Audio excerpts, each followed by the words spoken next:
Lorsqu'il traverse le port de Saint-Tropez, l'adjudant Gérard Carlier s'arrête rarement pour admirer les gros bateaux. Ce sont plutôt les gros bateaux qui s'arrêtent devant lui. Car dans sa mallette, il y a de quoi faire frémir les plus puissants milliardaires. Son métier, la sécurité dans le golfe de Saint-Tropez. Et voici son arme fatale. 2 jet skis surpuissants chargés d'interpeller les bateaux en excès de vitesse.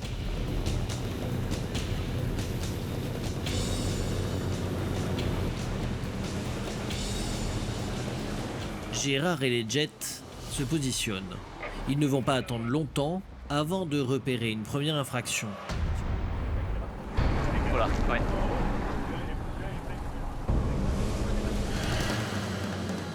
Un bateau arrive à toute allure dans une zone limitée à 50.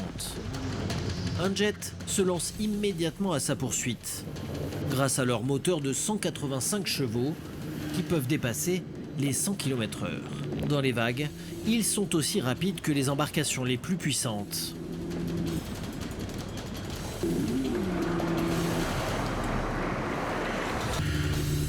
Cette fois, il lui suffit de quelques secondes pour dépasser le bateau, lui faire signe de s'arrêter puis de le suivre jusqu'à Gérard. Bougez pas, bougez pas. Bougez pas, laissez au point mort. Voilà. Hop, on vous contrôle, vous êtes à une vitesse supérieure à 5 nœuds, dans la zone élargie des 300 mètres. Je savais pas ça. Moi j'avais pourtant moi je respecte. Mais je savais pas. Voilà, vous avez des bouées jaunes tout le long, vous voyez, Oui, qui délimitent. Et vous devez avoir une bouée des 5 nœuds qui est par là. Le propriétaire essaye d'abord de se justifier comme il peut. Bah, désolé, mais franchement, alors en plus je vais vous dire quelque chose. J'ai pas de compteur parce qu'il est tout neuf, on vient de l'avoir hier. D'accord. Et il y a un GPS qui va être installé là et il n'y a pas de compteur là-dessus. Regardez, Il est encore pas complètement équipé, oui. L'homme est un chef d'entreprise du Nord-Pas-de-Calais, en vacances à Saint-Tropez. Il a acheté son bateau la veille. Il faisait sa première sortie en mer. Ah, voilà, je vais être obligé de vous dresser le procès verbal. Bah, allez-y, faites votre métier. Je vais vous demander votre permis de conduire, la carte grise. Dans la sacoche bleue. Gérard explique aux touristes le danger qu'il représente pour les autres vacanciers. Il y a les baigneurs, ils ont tendance à nager, ils disent je vais jusqu'à la bouée. Il y a des bons nageurs. Voilà, le problème il est là, et les petites têtes sur l'eau, ça se voit pas obligatoirement. Mais oui, Voilà. vous avez raison. Puis vient le moment fatidique, la sanction encourue. Cela va du simple avertissement au retrait du permis assorti d'une amende. Et l'amende peut aller de 250 à 3700 €. Oh la vache. Ce n'est pas à Gérard de fixer le montant exact. Il sort simplement de sa mallette un procès verbal. Le propriétaire du bateau sera convoqué à Toulon devant l'administrateur des affaires maritimes. Là, vous n'avez pas commis quelque chose de grave. Donc à partir de ce moment-là, l'administrateur est extrêmement indulgent. Il ne peut pas aller bien loin. C'est sûr. Hein. Ouais. Ouais, vous êtes gentil. En fait, ce touriste s'en sortira avec un simple avertissement. Pour Gérard, ce genre d'intervention est essentiel dans le golfe de Saint-Tropez. Ici, le trafic est dense et les imprudences des plaisanciers ont parfois des conséquences tragiques. Ils enlèvent carrément, ils occultent carrément la sécurité parce qu'ils sont en vacances. C'est arrivé ici, justement, un bateau qui promenait avec son enfant à l'avant. Et l'enfant est tombé. Et la forme des bateaux qui ouvrent les vagues, automatiquement, si vous tombez sur le côté, vous êtes happé par le milieu et vous passez obligatoirement sur l'hélice. Hélas. Pour cette première intervention, le touriste interpellé a reconnu son erreur. Mais comme vous le verrez, d'autres contrevenants se montrent beaucoup moins coopératifs avec les gendarmes. Chaque année, des milliers de personnes se ruent vers les côtes pour profiter des plages et du climat estival. Vous savez, allez, bisous. Mais derrière les apparences idylliques se cachent parfois des scènes dramatiques. Noyades, bagarres et trafic divers viennent perturber la quiétude estivale. Donc messieurs, comme d'habitude, vous n'avez pas l'autorisation de vendre sur les plages. Rien qu'en 2022, les signalements de bagarres et d'actes de violence dans les villes balnéaires ont augmenté de 45% entre les mois de juin et d'août par rapport à 2010. Ça va passer vite. Allez les gars, déployez-vous, on vous a dit. Les plages sont également un lieu sous haute tension, où pompiers et CRS font face quotidiennement à des accidents graves, et notamment des noyades. Pour information, nous sommes en caravage difficile. Outre les problèmes de sécurité, les villes balnéaires sont également confrontées à des réseaux de trafic en tout genre. On vérifie la conformité des produits, les coquillages que vous détenez, les provenances. Les forces de l'ordre luttent activement contre le trafic de drogue, la contrefaçon ou encore la vente d'alcool clandestine qui prospère pendant l'été. Été comme hiver, quand les vacances se transforment en enfer.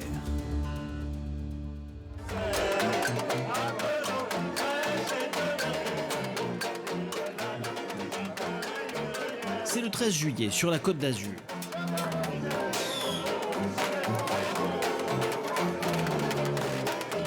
Les stations balnéaires, les campings, villages s'animent pour le plus grand bonheur des vacanciers et des touristes. C'est la météorite qui tombe sur la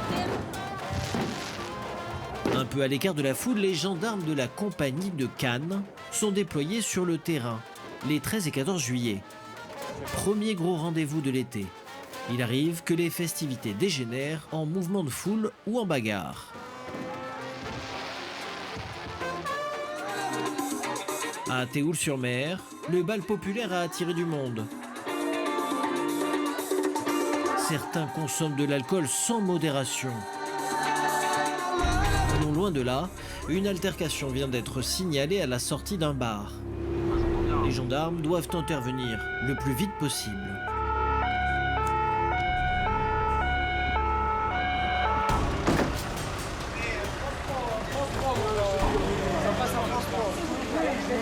Ah, le nouveau, Qu'est-ce qui s'est passé exactement? Tout le monde s'écarte là, d'accord? Tout le monde va sur le trottoir. Un homme est à terre, il vient de se battre. On se calme. Calmez-vous. Les forces de l'ordre parviennent finalement à le maîtriser. Direction la brigade. Les gendarmes le neutralisent en attendant de savoir s'il y a une plainte contre lui. En fait, à la base, ça part d'une bonne action, en fait, parce que bon, lui, il est venu avec sa voiture à Théoul, et donc en fait, il voulait reprendre le volant. Donc sa compagne lui a dit que non, qu'il avait trop bu pour conduire, et de là est partie une altercation verbale. Et voilà, ça l'a énervé, voilà. Puis vu qu'il y avait beaucoup de monde, vous avez vu quand on est arrivé à Théoul, il y avait beaucoup de monde, donc c'est vrai que voilà, tout le monde s'est énervé. Dans la foule, quelqu'un s'est moqué du jeune homme. Il l'a provoqué sur sa petite taille. Petit, fous de ta gueule. Petit, je m'en bats les couilles. Moi, je m'occupe de gendarme. Moi, je vais pas te dire que je vais te tuer, mais je me calme, je me tiens une petite branlée. Mais je suis pas méchant en plus. Je suis pas un mec méchant, je vais pas taper les gens pour le plaisir. Bon, ça va, il est gentil, le monsieur. Ouais. Il s'est calmé, ça va aller mieux. On va le détacher, et puis, oui, bien sûr. Ça va aller. Il s'est énervé à cause de sa chérie, mais ça va aller. J'ai mal à l'épaule. Finalement, aucune plainte. Le jeune homme sera invité à rentrer chez lui. Là, il y a quelqu'un qui est sobre qui va venir le chercher, donc ils vont le ramener à la maison pour qu'il aille dormir. L'intervention classique pour les gendarmes, mais un peu plus tard, dans cette même brigade, c'est le branle-bas de combat. En route, les gars. Allez. Laurent. Qu'est-ce qui se passe, adjudant-chef? Il y a, on nous annonce des gens du voyage qui arrivent en route. En fait, le souci, c'est qu'ils arrivent sans prévenir et ils s'installent un peu n'importe où sur les terrains privés. Donc là, l'objectif, c'est quoi? De les empêcher de s'installer sur des terrains illicites. Donc 30 caravanes. Apparemment, donc encore au rond-point, il y en a encore qui arrivent.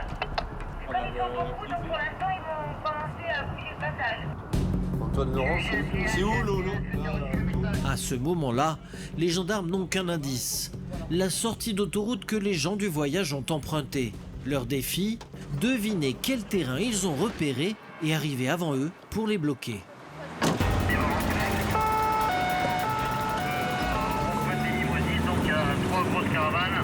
Qui sont organisés, c'est des lieux qui ont généralement repéré. Ils arrivent en force et puis ils rentrent sur le terrain, avec toute la logistique qui va bien. Les caravanes sont là. Les gendarmes ont visé le bon secteur. Et ils viennent là, c'est repéré. C'est là. C'est un jeu de chat et souris? Ah, complètement. Là, ils vont pas au hasard. On fait quoi, en bloc ou quoi? En bloc ou quoi? Non, mais c'est tout le temps, hein. Ouais. Ils sont déjà tous rentrés. C'est mort, laisse passer, hein, fous-toi là-bas. Mais trop tard pour les gendarmes. Les gens du voyage sont arrivés trop vite. Ils sont déjà en train de s'installer sur un terrain privé. Au bout de cette allée, une simple chaîne barrait l'entrée. Ils l'ont brisée sans aucun problème. Les moyens de les faire sortir du terrain, c'est uniquement pour l'instant de la persuasion. Et ensuite, si demain on a un dépôt de plainte du propriétaire, on peut engager une procédure judiciaire. Les gars, on profite, on est nombreux, on y va et on relève les IMAT. Et, on va pas pour faire la guerre, on recense, on les informe. Et après, ils prennent leurs responsabilités. Restez ensemble, les gars. Il est minuit. Les gendarmes pénètrent sur le terrain. Ils essayent sans trop y croire de dissuader les gens du voyage de s'installer ici. Vous savez que c'est un terrain privé ici? Ouais, vous le savez. On va sur du terrain privé, on force un peu les choses, on force un peu la loi, bien sûr, d'accord, mais on ne peut pas faire autrement. On a le même droit de venir en vacances aussi, nous. On est des Français, il n'y a pas un étranger là-dedans. Tous Français 100%. Vous voulez, on est tout rejeté, on est des chiens galous, je sais pas. Les gens du voyage refusent de partir. Ils ont l'intention de passer leurs vacances à cet endroit. Ils se rapprochent de la Côte d'Azur et du soleil, comme tout le monde. Donc, plus rien à faire là, ils sont installés, ils ne partiront plus, ça c'est sûr. À l'extérieur, nouveau problème, d'autres caravanes sont en train d'arriver. T'as vu la gueule du terrain? Encore de quoi accueillir le triple là, je pense. Hein. Pour un passoire. Non, vous allez vous stationner ailleurs. Faites demi-tour là-bas, vous rentrez à la passoire. Le représentant du propriétaire est là. Vous n'avez pas l'autorisation de vous installer. Non, mais c'est... Écoutez, il est chez lui, il a dit non. En signe de protestation, ce conducteur va se garer au beau milieu de la route qui mène au terrain. Les gendarmes se retrouvent bloqués à l'intérieur avec les gens du voyage. On va être bloqués là, toutes les bagnoles. On est dans la merde. Il faut qu'on se barre. Hein. Et pour ne rien arranger, un ami du propriétaire fait irruption avec un engin de terrassement. Lui aussi bloque la route pour empêcher toute nouvelle arrivée des caravanes. Voilà, je bouge plus. Les gendarmes l'informent immédiatement qu'il n'a pas le droit de rester sur la voie publique. C'est une entrave là. C'est comme si vous... Entrave à la circulation. De là ou de l'autoroute, c'est pareil. Ah non, mais c'est juste une terrain. Voilà. Là, vous êtes... Ils ont le droit de rentrer illégalement, mais nous, on n'a pas le droit de les bloquer parce que c'est illégal. Il ne peut pas bouger, il va sortir. Voilà, et eux, comme ils sont en masse, malheureusement, ils ont gagné. La pilule est dure à avaler. Les gens du voyage sont maintenant installés. Ils ne partiront pas tout de suite. En sortant, l'ami du propriétaire réalise qu'il vaut mieux jouer l'apaisement, sans doute pour éviter que son champ ne soit saccagé. Finalement, la famille qui bloquait la route est autorisée à rejoindre les autres caravanes. À partir du moment où ça se passe bien, il n'y a pas de souci, on laisse rentrer. J'ai dit que c'était une famille, j'ai vu avec l'adjudant-chef, on ne va pas vous embêter. Nous, derrière, on ne veut pas que vous nous embêtiez. Non. Voilà. Donc,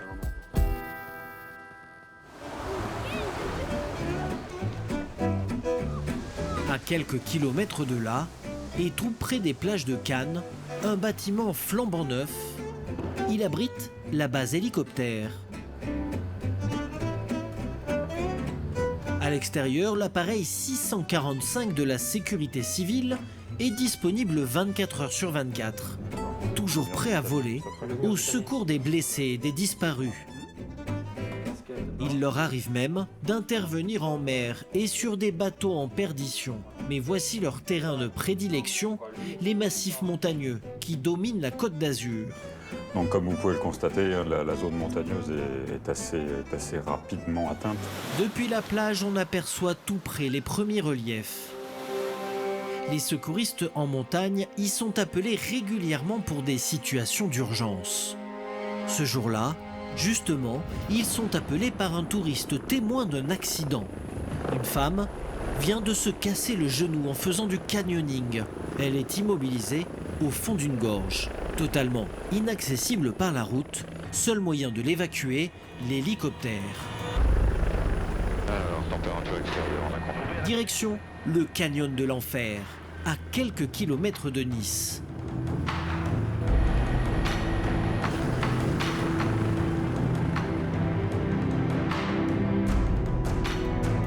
Nous voici au-dessus des contreforts du parc national du Mercantour. Le pilote, le copilote et les secouristes doivent évacuer la victime au plus vite. On passe les 3000 pieds à 5000, on fera le check. L'intervention s'annonce technique car le canyon est très profond.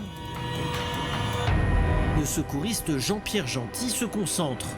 C'est lui qui va devoir descendre jusqu'à la rivière. La zone de l'accident est repérée et l'appareil se positionne à plus de 60 mètres de hauteur.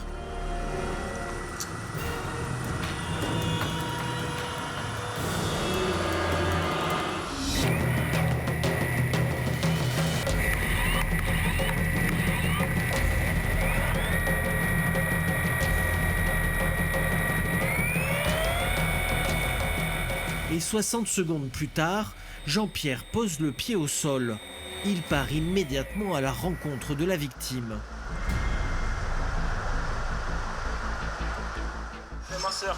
Alors, quand je rappelle, elle a glissé, elle est restée coincée avec la jambe. Ça va, madame? Cette femme est une touriste roumaine. Elle faisait sa première sortie en canyoning. En se coinçant la jambe entre deux rochers, elle s'est cassé le genou. C'est arrivé il y a combien de temps? Il y a une heure et quart. Il ne faut pas traîner ici à l'ombre, car la femme a froid. Et surtout, elle souffre trop pour être déplacée. Allez, 1, 2, dehors. Attends, doucement, hein. doucement. C'est bon? Laisse-toi aller, hein. Laisse-toi aller. Jean-Pierre va devoir remonter la victime jusqu'à l'hélicoptère Dragon. Dragon, JP, tu peux venir, on est prêt, même endroit que tout à l'heure. Y a pas de problème, on arrive. C'est bon, restez pas en dessous, par contre. On sait jamais s'il y a des pierres ou quoi qui partent. Tous. C'est un nouveau treuillage à 60 mètres de hauteur, mais cette fois-ci avec la victime. Le copilote se place sur le patin.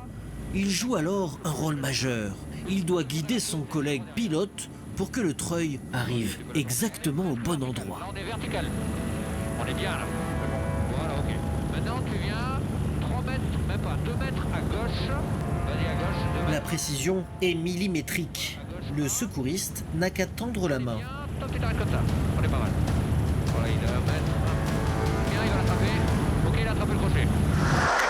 Pour la victime, les secondes qui viennent s'annoncent douloureuses. C'est bon pour toi la puissance là? C'est bon? Allez, j'ouvre. Dans sa souffrance, la Roumaine ferme les yeux et Jean-Pierre trouve cela un peu dommage.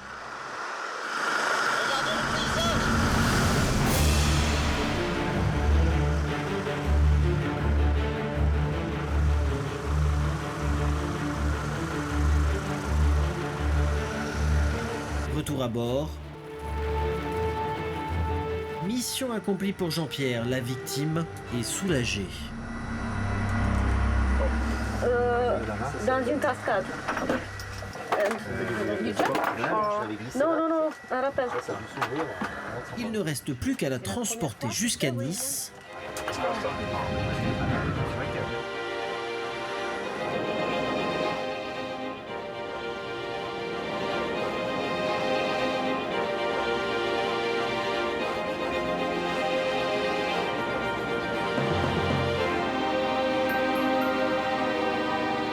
Atterrissage sur le port où un véhicule attend la blessée pour l'emmener jusqu'à l'hôpital. Les interventions comme celle-là, la sécurité civile de Cannes en assure plus de 200 chaque été.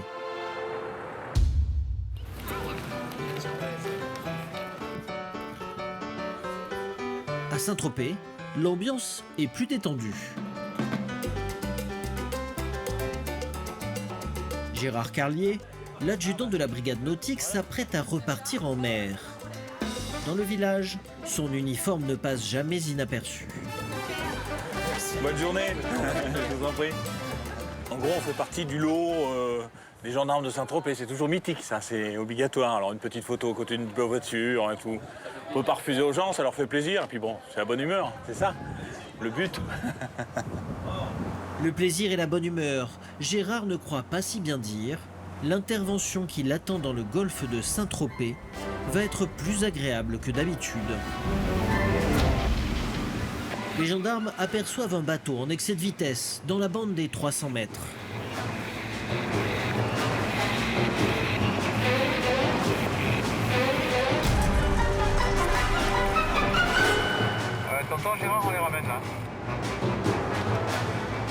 Gérard découvre les contrevenants, ou plutôt les contrevenantes. Oh ben. Des jeunes filles qui allaient faire leur marché à Saint-Tropez.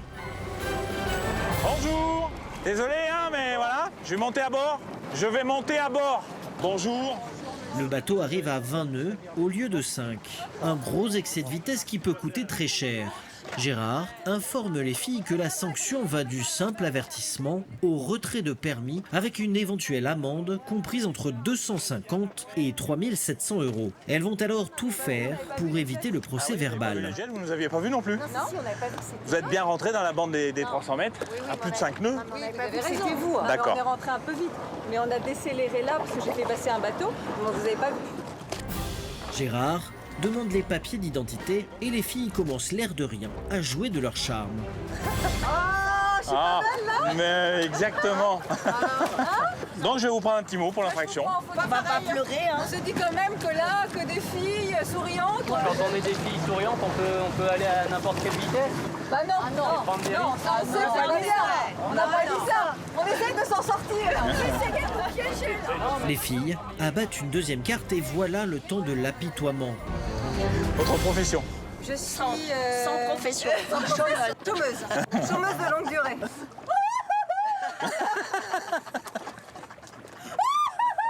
Il y en a quand même qui sont beaucoup plus riches que nous. Nous, on a un petit bateau. Oui. Il y en a d'autres. Ah oui, là, il y en a d'autres. C'est lui qu'il faut prendre. Regardez, en plus, il n'a pas l'air sympa.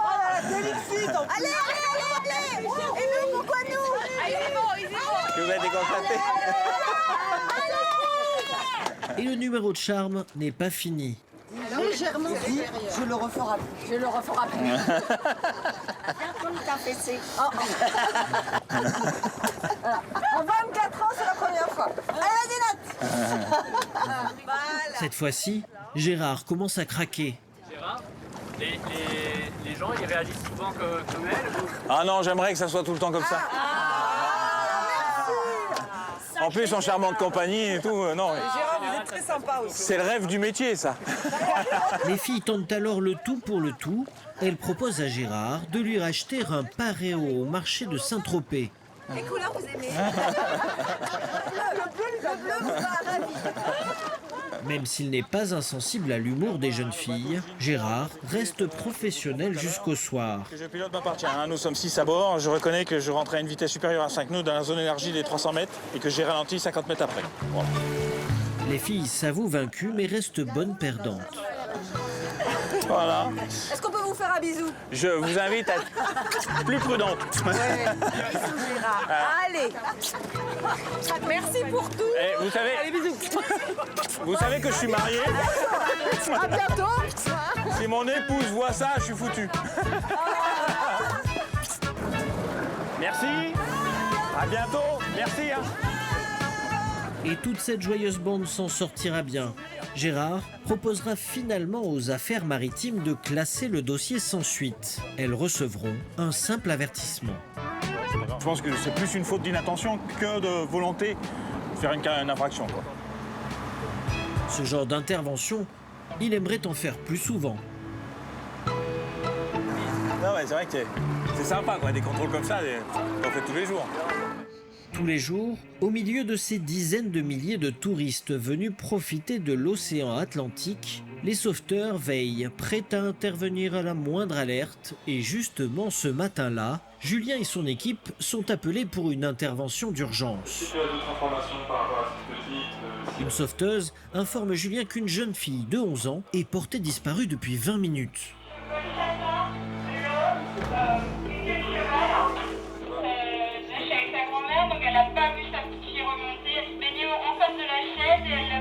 La dernière fois que sa grand-mère l'a vue, elle jouait dans les vagues. Les sauveteurs n'ont pas une minute à perdre. Premier réflexe de Julien, appeler immédiatement les gendarmes et les pompiers car la disparition a eu lieu dans l'eau et non pas sur la plage. Il craint une noyade. Et puis ça fait 20 minutes qu'ils l'ont pas vu.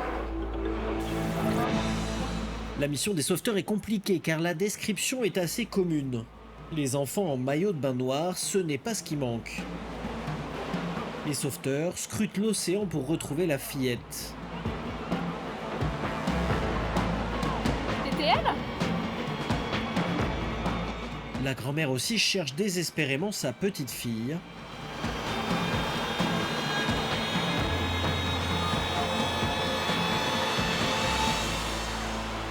Mais après 10 minutes d'intense recherche, c'est le soulagement. La fillette est retrouvée saine et sauve. Les courants l'avaient déportée hors de la vue de sa grand-mère.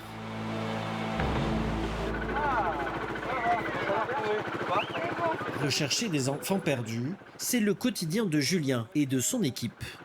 En général, c'est quand il y a du monde. Et souvent le soir, effectivement, parce qu'en fait, avec le soleil, on n'arrive plus à reconnaître les gens qui sont dans la zone de bain contre-jour. Il y a un moment de stress quand même au moment où... Pour les proches, nous, on a un petit peu l'habitude. Donc en général, ça se finit toujours bien, il n'y a pas de problème. Mais vous le verrez, Julien doit faire face à des situations parfois plus graves. De jour comme de nuit, les hommes sont sur tous les fronts. Sur la plage ou en mer, ils traquent les vacanciers imprudents. Ces militaires font partie des 1000 hommes que compte la gendarmerie maritime en France. Au port de La Rochelle, un équipage se met justement au travail à bord de cette vedette. Ils sont 7. Voici le maréchal des logis-chefs, Gabriel Renard, le capitaine du bateau. Aujourd'hui, c'est lui qui établit le planning de la journée. On va aller sur le Fier d'Ars, et puis on va contrôler là, dans l'entrée, pour voir s'il n'y a pas des gens qui font des vitesses excessives, puisque c'est assez propice. Des vedettes comme celle-ci, il y en a 23 sur les côtes françaises, en métropole et en outre-mer. Et à peine sorti de La Rochelle, premiers comportements à risque de la journée. S'il n'a pas le droit d'être là, lui. Un paddle est en train de traverser de l'île de Ré jusqu'au port de La Rochelle. Il faut un œil aiguisé pour le voir, mais il court un très grand danger. De gros bateaux vont et viennent dans cette zone du port commercial de la ville. Mets-toi à côté de lui, parce qu'il faut qu'il arrête de traverser. Je vais en bas.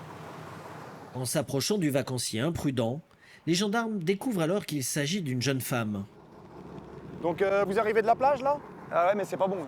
Du tout. Vous n'auriez pas dû traverser, en fait. Vous arrivez de où, là? Chef de baie. D'accord, donc il y a... C'est les zones portuaires, c'est ça? Ouais, déjà, vous êtes dans une zone portuaire, c'est strictement interdit à la plaisance. Et en plus, vous êtes trop loin du bord, donc là, c'est dangereux. Donc il y a un Zodiac qui va être mis à l'eau, il va vous accompagner jusqu'au port, là-bas, et puis c'est un avertissement pour aujourd'hui. Commencez à avancer, hein. Il va vous rejoindre. Ah ouais, là, c'est interdit, là. Ah oui, c'est dangereux, là. 300 mètres du bord, et puis là, elle est dans la zone portuaire, donc elle est interdite à la plaisance tout court. Le paddle, une nouvelle activité en plein essor. Les pratiquants, de plus en plus nombreux, méconnaissent souvent les règles de sécurité. On va l'accompagner jusqu'à la plage, jusqu'à la digue là-bas. Ouais, bien pris. Fin de la balade. Pour la jeune femme, elle s'en sort avec un simple avertissement verbal.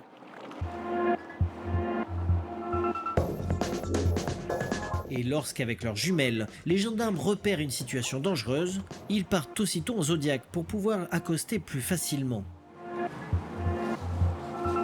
Les vacanciers imprudents sont dans le collimateur du chef Renard et de ses hommes.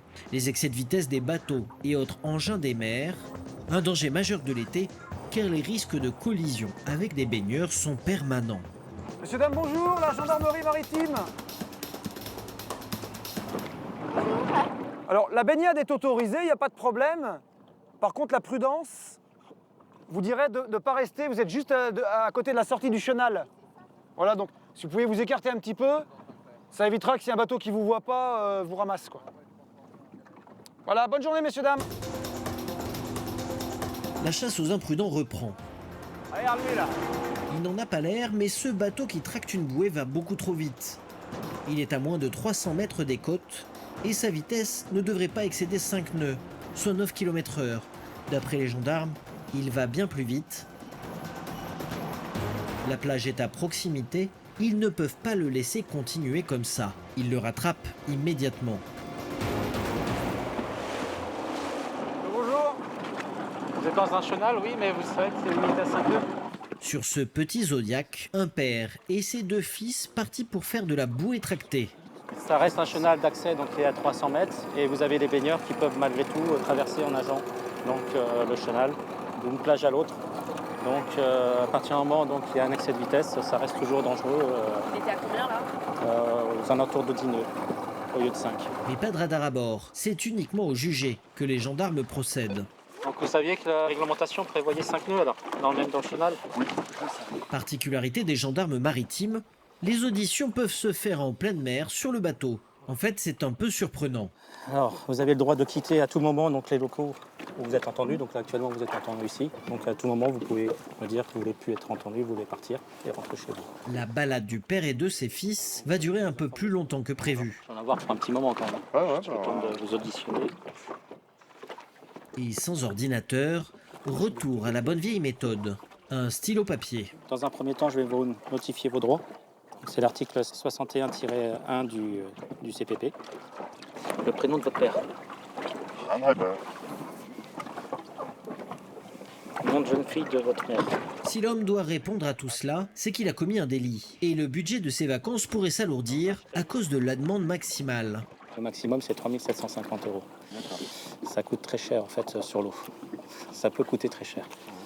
Voilà. Je ne pensais pas que c'était de cette ampleur. Je ne pensais pas que l'infraction était aussi grave.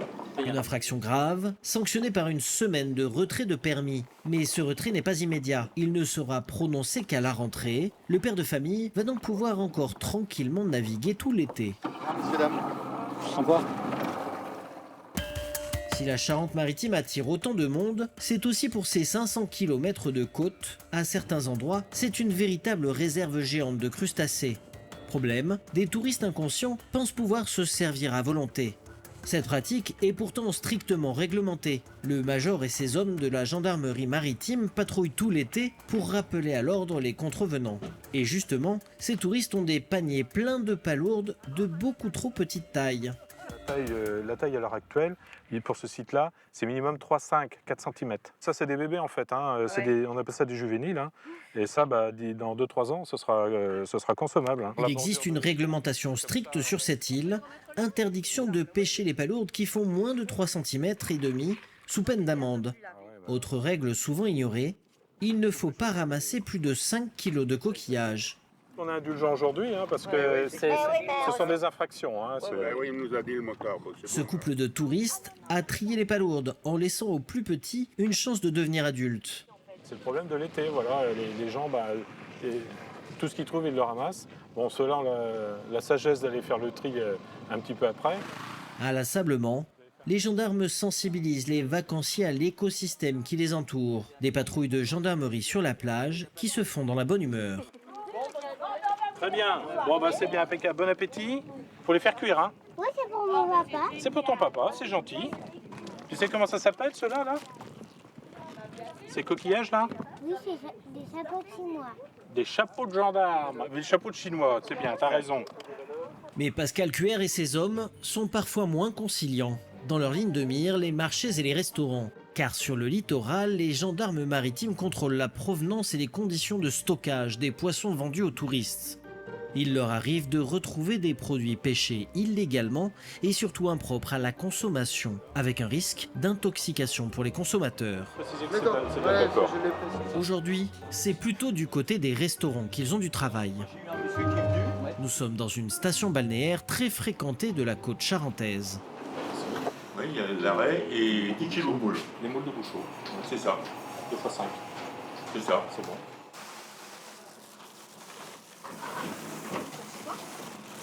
D'éventuels produits de la mer qui pourraient être dissimulés, comme du poisson frais issu de la pêche de loisirs ou ce genre de choses. Un sac sans étiquette y retrouvé au fond du congélateur. Pas de traçabilité, aucun moyen de savoir d'où vient ce poisson, ni sa date de congélation. C'est un problème pour les gendarmes. J'ai trouvé ça dans le congélateur. Oui. Il n'y a pas de dénomination, ni de date de surgélation. Ça, c'est un produit qui est surgelé de base ou... Ah non, c'est vous qui l'avez surgelé. C'est moi qui l'ai Dès surgelé. l'instant où vous le surgelez, il faut obligatoirement mentionner la dénomination du produit et la date à laquelle vous l'avez surgelé. Ah d'accord. Le patron de l'établissement explique que ce poisson était à la carte il y a 2 jours et qu'il a préféré le congeler pour ne pas qu'il s'abîme. Mais il est impossible de vérifier ce qu'il dit. Vous le retirez. C'est pas grave. D'accord. Moi, je préfère que ça soit retiré que d'avoir des problèmes. Des problèmes, le restaurateur n'en aura pas cette fois-ci. Les gendarmes lui font jeter le poisson et l'avertissent. Mais l'établissement devra être irréprochable la prochaine fois. C'est la première fois que je congèle quelque chose. En 40 ans de carrière, le gérant dit n'avoir jamais fait cela. Pas de chance pour lui, c'est le jour de contrôle de la gendarmerie. Mais pour une fois que je congèle quelque chose, je tombe sur vous. Dans l'établissement suivant, les restaurateurs ne s'attendaient pas non plus à cette visite. Bonjour messieurs. La gendarmerie maritime. On vient faire un contrôle de l'établissement classique. On vérifie la conformité des produits, les coquillages que vous détenez, les provenances, si c'est des poissons frais, la taille minimale, ce genre de choses. L'établissement est spécialisé dans les coquillages, alors forcément, il y a beaucoup de choses à vérifier. Le major inspecte tous les frigos de la cuisine et ce n'est pas impeccable. Voilà. Pas mal de coquillages, alors il faut faire un petit peu le détail de ce qu'il y a dedans. Là, on a quelques palourdes qui semblent pas très vivaces. C'est pas impossible qu'il y en ait certaines dans le tas qui soient mortes. Et ça, c'est dangereux quand même, oui, bon, logiquement, ils sont censés faire le tri des coquillages avant de les préparer. Mais à partir du moment où ils sont morts, ils doivent faire le tri au fur et à mesure, quoi. Pour pas qu'il y ait de risque de contamination des autres produits. Certaines palourdes ne semblent pas très fraîches. C'est dangereux pour le consommateur. Là, il va y avoir du tri à faire dans les coquillages. Là, il y en a pas mal qui baillent, qui sont... Là, justement, il n'y a plus la date dessus. Le dernier lot que vous avez reçu, a priori, c'est celui-là, c'est la date du 3. Donc celles-là doivent être antérieures puisqu'elles sont déconditionnées. On est le 6. Le restaurateur doit les servir vivants, sous peine d'intoxiquer les clients. Les gendarmes exigent donc que les palourdes douteuses finissent à la poubelle. Un autre point noir pour ce restaurant, la provenance de ses produits. Là, il faudra faire un effort sur la traçabilité des produits. Voilà. Le maître mot, ça va être ça surtout, traçabilité. C'est ça le plus compliqué parce que c'est un travail qui nous prend du temps. Mais oui, c'est un travail presque à temps plein, comme vous dites. Là encore, les gendarmes préviennent le restaurateur. Pas de verbalisation cette fois-ci. Lui aussi devrait être irréprochable lors du prochain contrôle. Effectivement, il y avait un manque de tri de coquillages. Il y avait quelques palourdes mortes, mais sur un frigo entier de coquillages, bon, c'est les seuls qu'on peut faire. Alors quand c'est comme ça, on essaie de sensibiliser les gens en leur disant qu'en été, c'est encore plus sensible. Et puis le reste du temps, il faut qu'ils fassent aussi attention aux produits. Des contrôles comme celui-ci, les gendarmes en effectuent chaque année plus d'une centaine.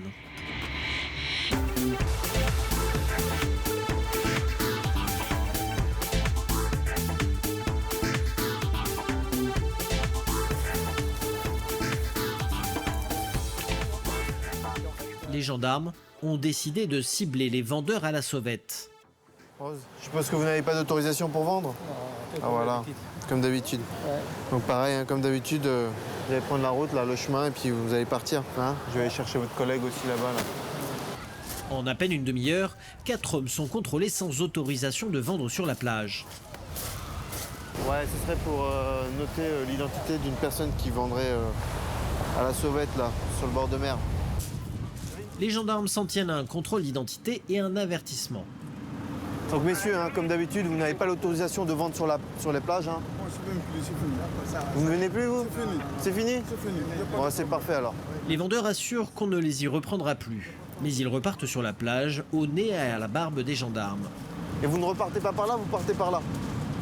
Oui, oui. Il arrive aussi aux forces de l'ordre d'interpeller des pickpockets ou des exhibitionnistes provocateurs. Mais au même moment, une autre équipe de la compagnie de Cannes est appelée pour une urgence. Donc on part sur une agression de personne. A priori, c'est la femme qui aurait fracassé le crâne de son mari sur le port de Mandelieu. Il ne faut pas traîner. Voilà, il ne faut pas traîner. On ne sait jamais. L'agression a eu lieu sur ce yacht. L'homme saigne encore au niveau du front. Monsieur, bonjour. Il raconte son histoire aux gendarmes et au capitaine du bateau. J'ai annoncé à ma femme que je la quittais pour une autre femme, qui était amoureux. Il y a 3 jours de ça, pas pour une histoire de fesses, mais pour des sentiments d'amour. Elle est passée à l'arrière du bateau comme une furie. Et venez voir. À l'intérieur, les gendarmes photographient les dégâts. Voilà. Moi, ce que je vous conseille là, c'est d'aller déposer plainte à la gendarmerie de Mandelieu et il faut vous faire visiter par un médecin légiste pour la blessure. Et le capitaine du yacht n'est pas au bout de ses surprises. Sa femme a malencontreusement rayé la carrosserie de son coupé cabriolet. Le lendemain, la jeune femme arrive à la gendarmerie avec son bébé. À son tour, elle porte plainte pour coups et blessures, affirmant que son mari s'est violemment débattu. L'enquête est toujours en cours. on retrouve Gérard Carlier et ses collègues de la brigade nautique. Les jet skis sont remis à l'eau pour une nouvelle patrouille. Bruno Vandeval, l'un des pilotes, fait ses derniers réglages. Chaque année, ces engins se perfectionnent avec de nouveaux équipements. Cette année, nous avons équipé ça de flasheurs de vent pour nous permettre d'être vus en mer et d'intercepter les bateaux en toute sécurité. Et c'est parti pour de nouveaux contrôles dans le golfe de Saint-Tropez.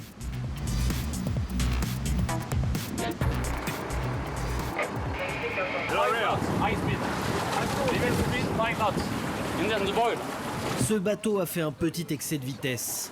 Les gendarmes s'en tiennent à un avertissement oral. Pour l'instant, la patrouille se passe comme prévu.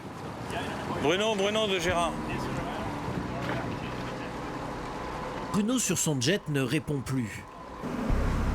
En général, il reste à proximité du bateau, mais cette fois-ci, mystérieusement, cela fait plus d'un quart d'heure que les gendarmes ne l'ont pas vu. Bruno de Gérard. Gérard commence à craindre l'accident. Lorsqu'ils abordent les bateaux en excès de vitesse, les pilotes prennent parfois de gros risques. Le second jet ski interrompt son contrôle pour partir à sa recherche. Bruno de Gérard. Gérard a beau insister, ses appels radio restent sans réponse. Bruno de Gérard.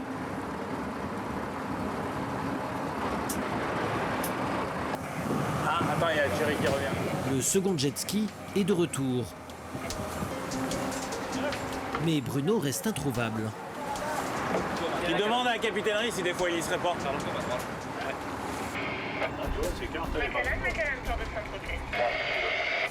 Oui, c'est le Saint-Tropez, Macallan, je t'écoute. Mauvaise nouvelle. Le scooter du maire n'est plus là, donc on n'a pas pu lui laisser le message, mais en tout cas, il n'est pas là.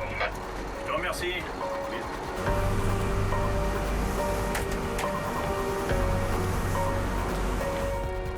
Mais tout à coup, Gérard aperçoit un jet. C'est lui là-bas, non? Ce n'est pas Bruno Ficheux. Fait chier. Gérard est loin de se douter que Bruno, en réalité, se trouve très loin d'ici. Une demi-heure plus tôt,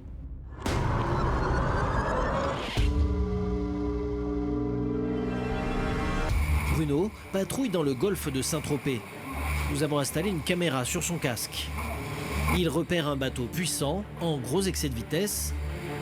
Il accélère pour se mettre dans son sillage.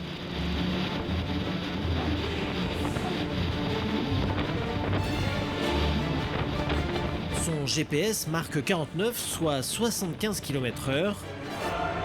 Bruno fait signe au bateau de s'arrêter. Mais coup de théâtre, il prend la fuite. C'est le début d'une course-poursuite interminable. À plein régime, Bruno ne parvient pas à doubler les contrevenants.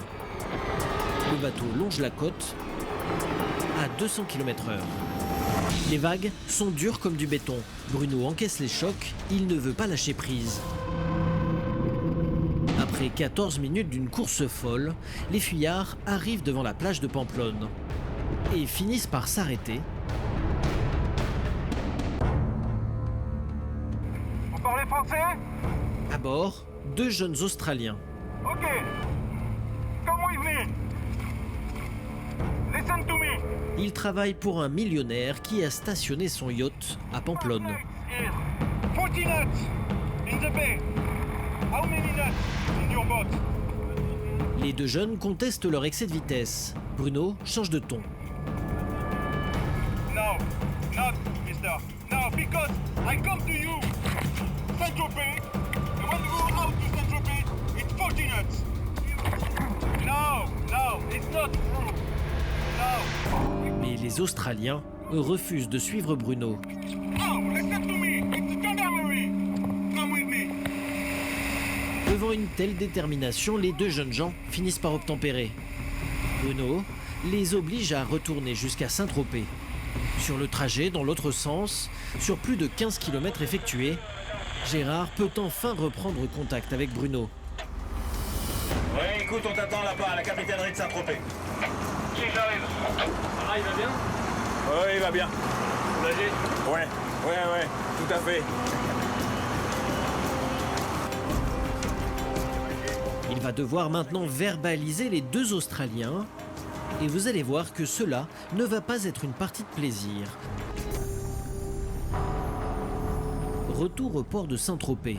Bruno, combien 40 nœuds? Gérard comprend qu'il a affaire à deux gros poissons. Une fois face aux gendarmes, les Australiens continuent de mentir sur leur vitesse. How many? 30. Yes, 30 knots? 30 knots. 30, 30. What is the speed limit? 20? 20, yes. Pamplona, 20. But everybody else is doing faster than me. So why did we get picked out? Yes, we got a lot of job. Yes, but why us? C'est ça, hein? Je me trompe pas. L'Australien va même jusqu'à accuser Bruno d'avoir été le plus imprudent. The police on the jet ski almost got killed about 3 or 4 times. Gérard n'en revient pas. Ça doit être énervant. Non, parce que dans ces cas-là, on regrette pas. On pense avoir sanctionné le meilleur. C'est là qu'on sent notre intérêt. C'est plus là, vous voyez. Vous pensez que ça va les calmer? Je pense parce que l'administrateur va récupérer ses explications et là, il risque de se fâcher quand même. C'est pas parce qu'on a des beaux bateaux comme ça, puissants, qu'on puisse se permettre. Ce genre de plaisanciers qui travaillent pour des millionnaires se croient parfois tout permis. Pas facile pour eux de faire profil bas. Ils finissent par menacer les gendarmes en leur disant que leur patron est très puissant. And can you write me down your name, or do we have some papers with your name? Just so if my boss wants to ring you, you got a card? Telephone number. My name. Ces Australiens risquent une amende de 3 700 € et, plus gênant pour eux, une suspension de permis. Tous les efforts de Bruno auront finalement été payants. Sa course-poursuite jusqu'à Pamplona restera parmi les interventions les plus musclées de toute la saison.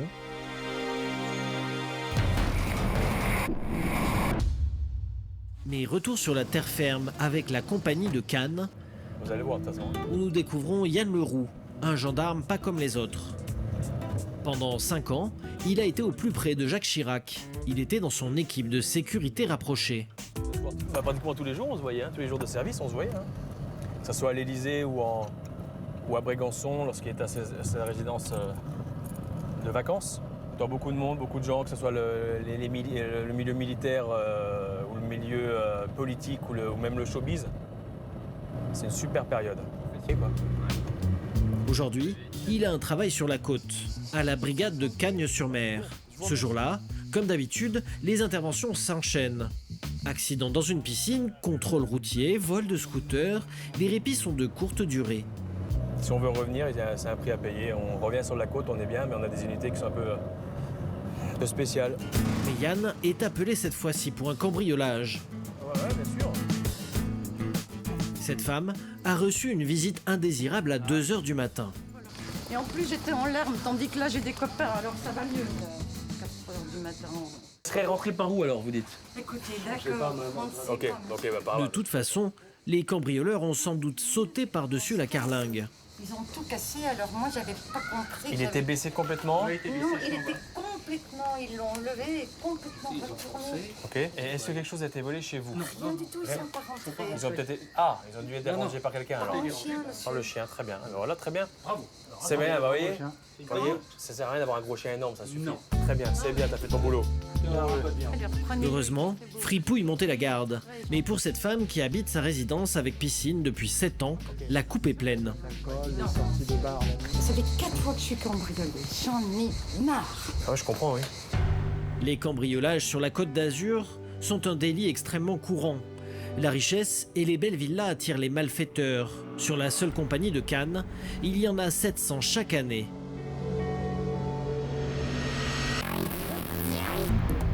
Pour tenter d'interpeller les délinquants en flagrant délit, les gendarmes ont décidé de frapper fort ce jour-là. Ils organisent une opération anti-délinquance.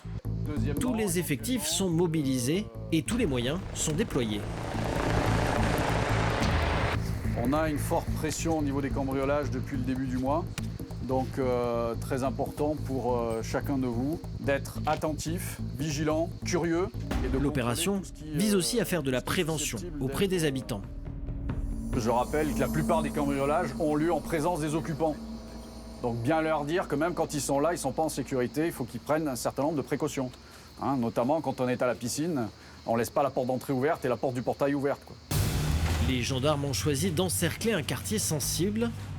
Ils se positionnent prêts à intervenir. Quant à l'hélicoptère, il est équipé d'une caméra ultra moderne. Le contrôle peut commencer. Là, ça m'intéresse si vous pouvez prendre plus large pour qu'on voit que je puisse voir les villas en fait, pour voir éventuellement des gens qui passent par-dessus. Hein. Ouais, c'est la grosse difficulté qu'on a ici, il y a beaucoup de haies. Et une fois que les cambrioleurs sont passés par derrière, pour moi, on n'est jamais efficace, quoi. Je vais te dire stop, t'es prêt ? Après 3 quarts d'heure de survol, toujours pas de flagrant délit. Le lieutenant-colonel Fabien Giraud décide alors d'utiliser l'hélicoptère pour une toute autre mission. Souvenez-vous, une cinquantaine de caravanes s'étaient installées quelques jours plus tôt sur ce terrain privé. D'autres sont ensuite arrivées. Il y a maintenant une centaine de personnes et le propriétaire a porté plainte. Les gendarmes veulent maintenant mettre la pression sur les gens du voyage pour qu'ils partent au plus vite. Charlie, bravo, Mandelieu, j'écoute. Les équipes au sol se préparent à intervenir. L'hélicoptère, lui, va permettre de détecter d'éventuels fuyards. Ouais, il y a de belles voitures. Hein. Il y a de belles voitures. Nous assurons l'appui aérien pour vérifier qu'il n'y ait pas ni d'individu ni de véhicule qui essaierait de se soustraire au contrôle. La stratégie consiste à arriver en masse pour créer un effet de surprise. C'est un contrôle. Le lieutenant Marc Petit est en première ligne. Vous rentrez dans le camp.